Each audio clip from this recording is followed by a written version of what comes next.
Hi guys. This one, I do not have a script or anything. This is just me giving a word. There are a lot of videos out there people post about waiting and finding the right one. You can believe that there is only one person out there for you and you wait forever, and then, you know, that one you've been praying for shows up. You manifest it. And you could be the type of person that thinks that, hey, you can work it out with anyone. There's plenty of fish in the sea.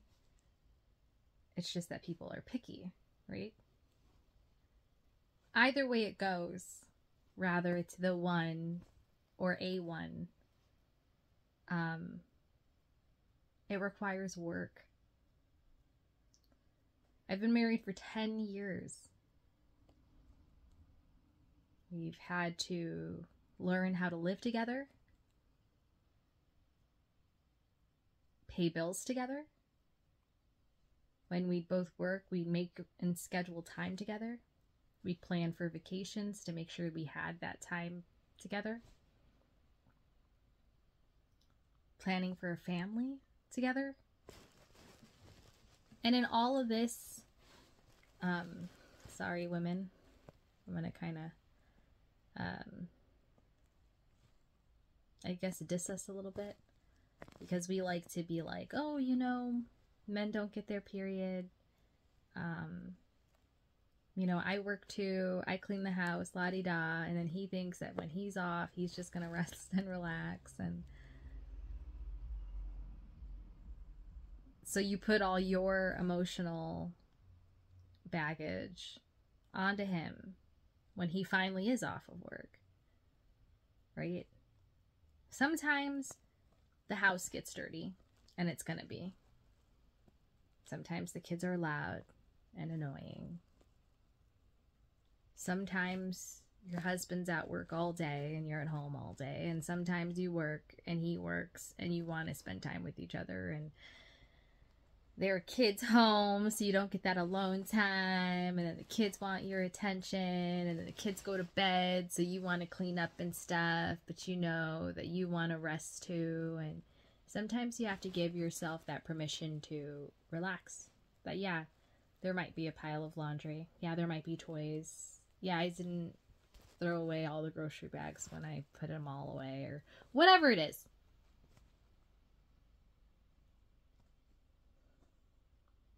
What I'm trying to get at is that 10 years, 5 years married, 15, 23, it is work.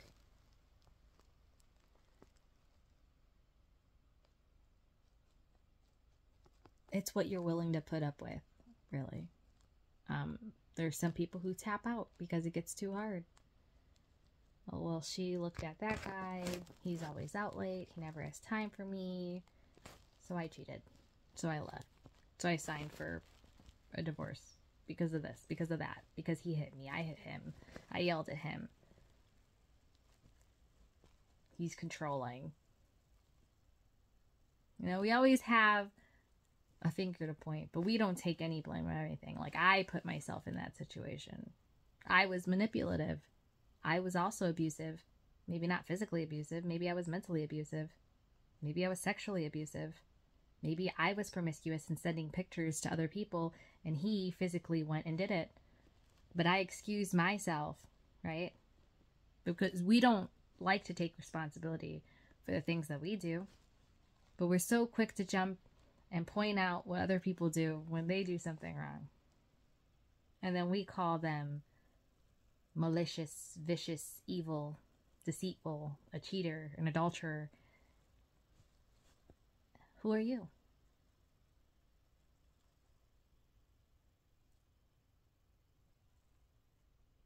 There's no perfect human. You're so quick to tell me all about broken relationships, hard relationships, about how it didn't work out with this person. But yeah, I have yet to hear all these people talk about their position in it. But I tried, but I did this, but I did that.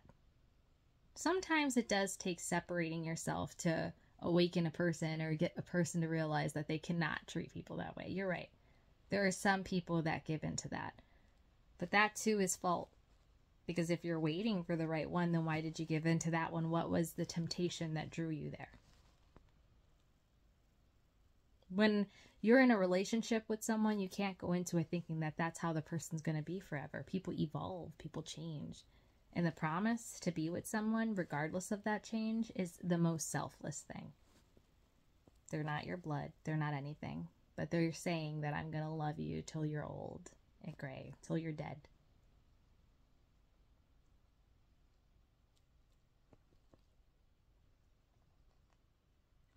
I didn't want to be married because I felt like it was a sense of control. I started dating Ricky with no intention of wanting to marry him. It was just a one day at a time kind of a thing. And then I found myself wanting to spend my time with him because he was fun. And I could be myself around him. I could talk to him about any topic I wanted to, just like I'm talking to the phone now. I was able to laugh and be silly, not wear makeup. I felt so comfortable butt naked in front of my husband. And then, well, he wasn't back then, guys. But after 3 years of dating, I remember telling him, like, do you want to be married to me? I need to know because I don't want my time wasted, and I think I want to be married. I want to be married one day. I think I want a life partner. I think I want to be old with someone who thinks I'm worthy of getting old with.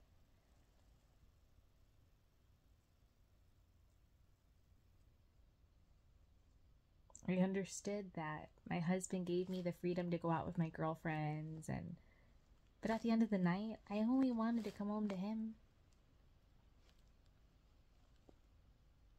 When I was out with my girlfriends, all I would do was talk about him, and not in a bad way. I'd brag.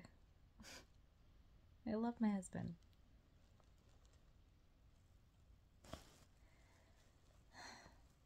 Guys,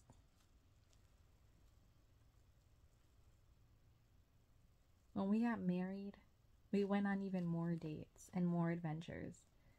I didn't have a time frame I needed to be home for my parents or anything like that. I had the freedom to be with my husband anytime I wanted. I was able to fall asleep and wake up to my husband anytime, every day. I didn't want to be a mom right away. That was my choice. Because I had such a rough life growing up, I wasn't in a rush to take care of somebody else. I just wanted to take care of my own inner self that needed healing. And I wanted someone who was going to love me while I discovered who I was. And he did that for me. Did I know Ricky was the one? I prayed about what I wanted. And yes, he fit the criteria of my younger heart's desires. And he fits the criteria of who I am today. And I think that as we grow together, as we love one another more and more, it has helped me understand him on a more emotional level, especially after everything that we've been through. But being married isn't for the weak. It's not. It's an eternal soul promise to another person. So before you step into it, really consider who it is that you're wanting to tie yourself to.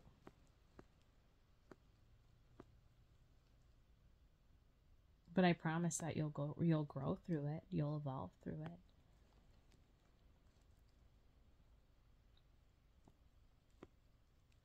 My daughter loves her dad.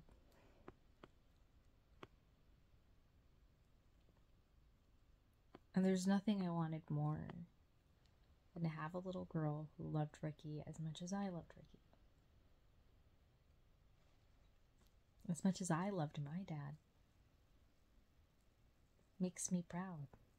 Like, he's a good dad. He deserves to have a little girl that's crazy about him. And that's exactly what I had. A little girl.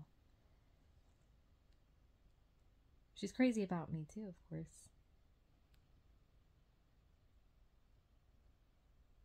I just wanted to have a good man to me and a man who'd be a good father to the little me.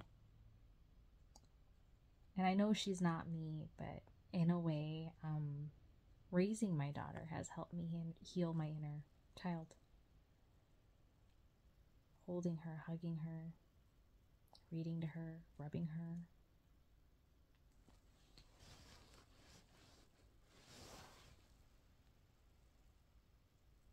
I love taking care of her. I love being her mom. I just finished taking down her little inflatable pool that was out there. I had it for, that last weekend that passed, because it was hot here. I was taking advantage of it, and then it's going to rain tomorrow.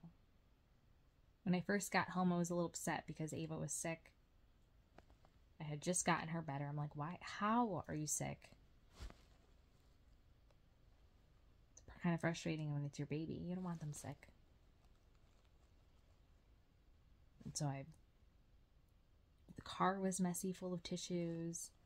Came in the house, there was dishes in the sink and stuff, and so annoyed.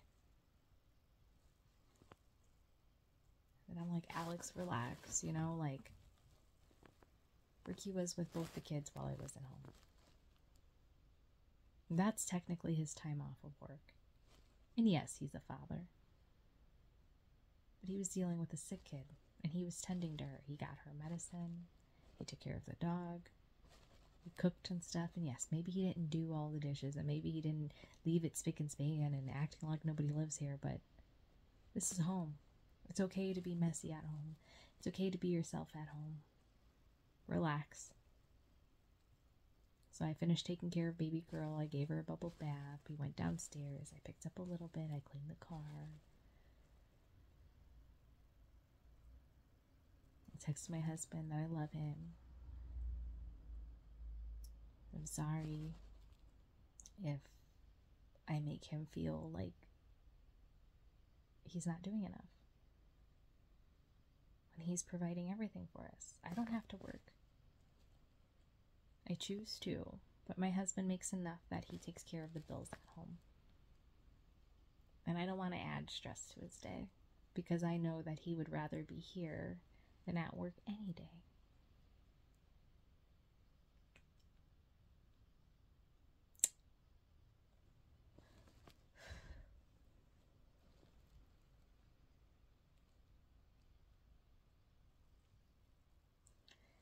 I just wanted to say that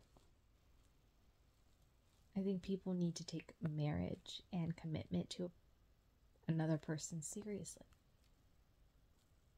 That doesn't mean that you need to go heal their trauma for them. No, that's something that they need to work on themselves.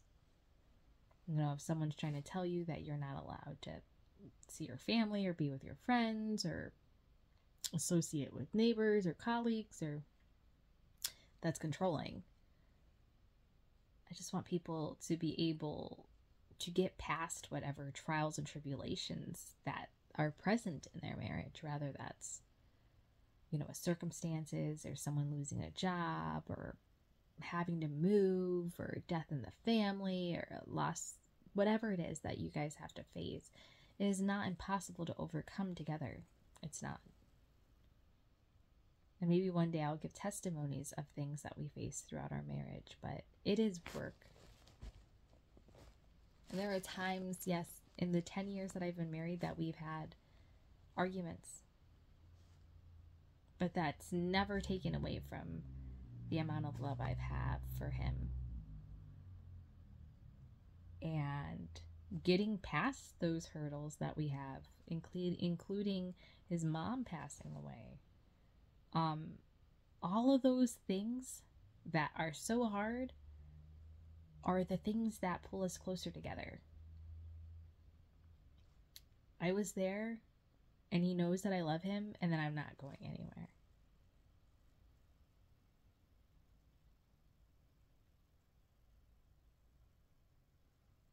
Sorry.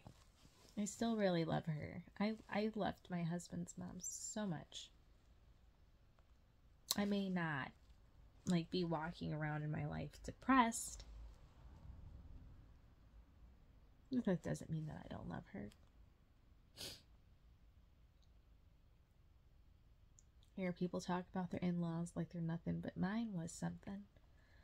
She was an amazing, strong, beautiful woman who, till the very end, loved my baby.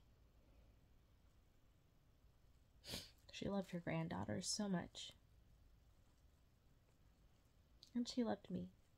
She made me know that she loved me. I knew she loved me.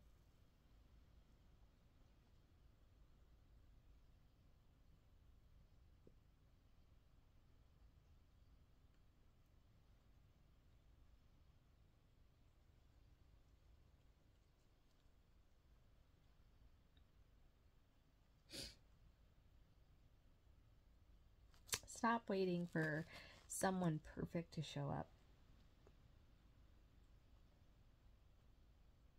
when you're not. What gives you the right to be like, she talks too much, or he doesn't make enough, or she's too moody, or he's too this? What gives you the right? What about you?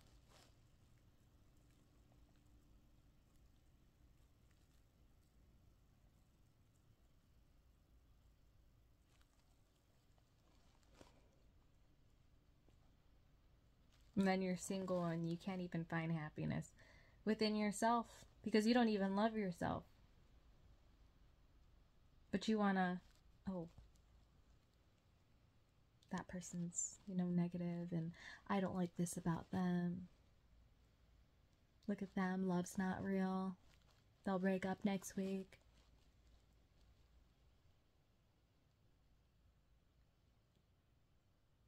You can't sit in that energy and attract love.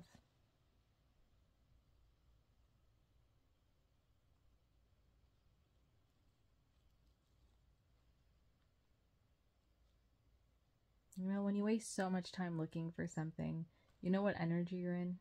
Lack. I need. Where can I find it? Where can I find it? What are you looking for? Someone to cook you meals? Cook your own damn meal. I can't find someone who's gonna what? Make you feel happy? Make yourself happy. Start there. When you start to feel happy, right? When you start to be healthy, right? When you stay focused, you'll see how everything just works out. You're gonna if you're happy, healthy, focused, you're gonna attract someone happy, healthy, focused. Well, when you're always looking for something outside of yourself to fulfill you, guess what you attract? Someone who has a void. Someone who's needing. Because that's your energy. You may say to yourself, I'm the shit. I'm the stuff. I'm fly. I got it like that. I don't need no one. But yet you're looking. Why can't I find anyone?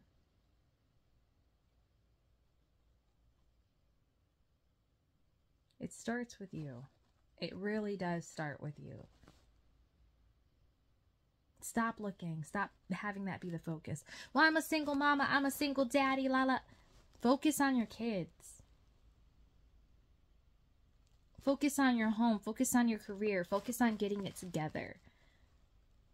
So that they don't have to feel so much of your decisions and his decisions and her decisions. They're going to have to deal with all of that. All of the decisions that you make as a single parent, your kid's going to have to face and feel. And you can blame the other parent, or you could blame yourself. Don't even matter. But at the end of the day, unless you're trying to improve yourself, nothing's going to change. Let that be your focus. I can only go up from here. What do I need to do? The kid's here already. What do I need to do to move on? What do I need to do? Not who's going to come in and take care of me. Not who's going to come in and play a role. Who can I use? Who can I manipulate? Who I can coerce? Because I don't want to go to work. Because I don't want to do this alone.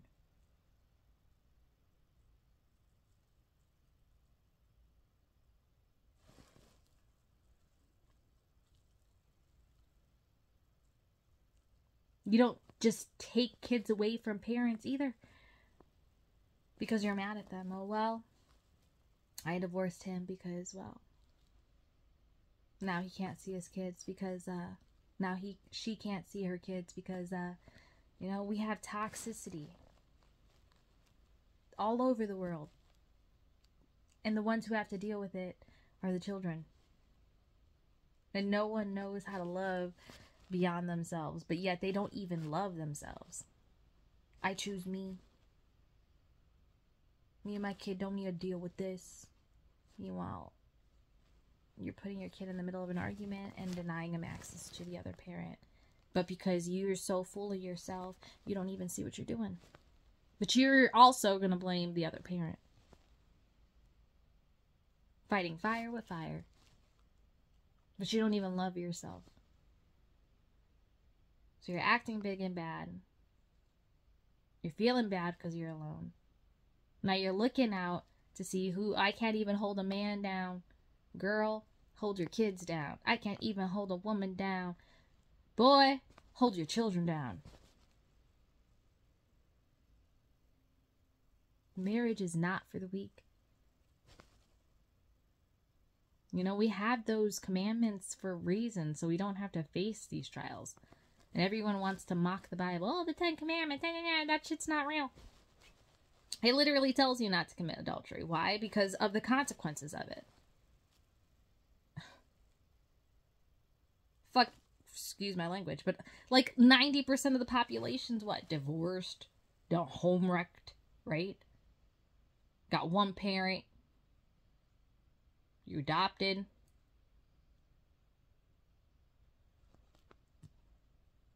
Some doctor made you. There's so much dysfunction. You don't even know what the hell how a family's supposed to function nowadays.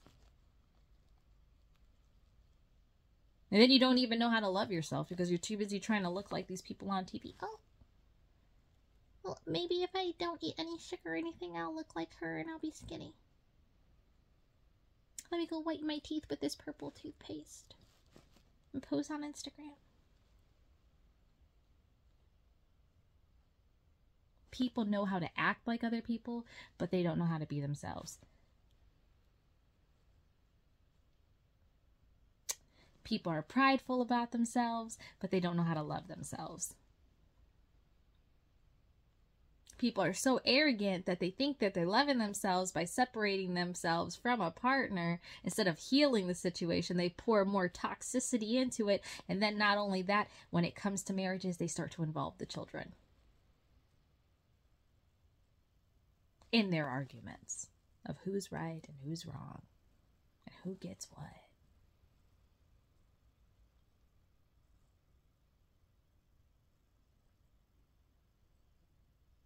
But I'm waiting for my kingdom husband. I'm waiting for the one.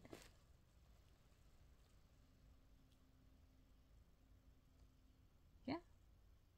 Then you wait.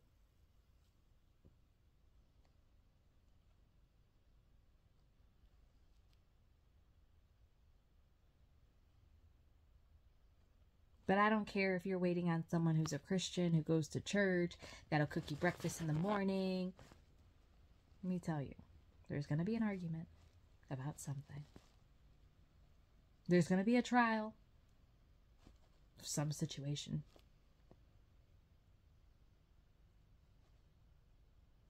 Whether that's sickness, whether that's poverty, whether that's a lie, or adultery, or cheating, or death, there's going to be something that happens. And that's the truth. I may tell everyone I'm happy, and I am. Does that make me not human? No. Do I argue with my husband sometimes? Yes. Am I a brat sometimes? Yes. Is he? Yes. Does he bother me sometimes and drive me crazy? Yes. Do I like it? Yes.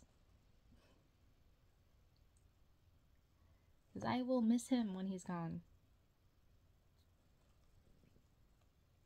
I'm going to miss him getting on my nerves. Picking up his socks.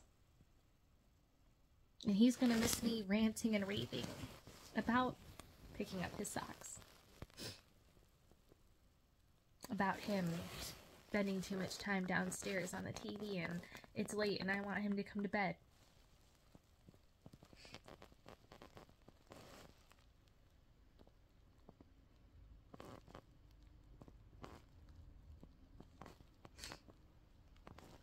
Marriage is worth sticking it out. Loving someone beside yourself is worth it. Getting over arguments and hurdles together is worth it. When Satan tries to tempt us and cause these big arguments to try to get us not to love each other anymore, it is our job to love each other anyway. That's what we are here to do, is to love each other. The best and the worst parts of ourselves.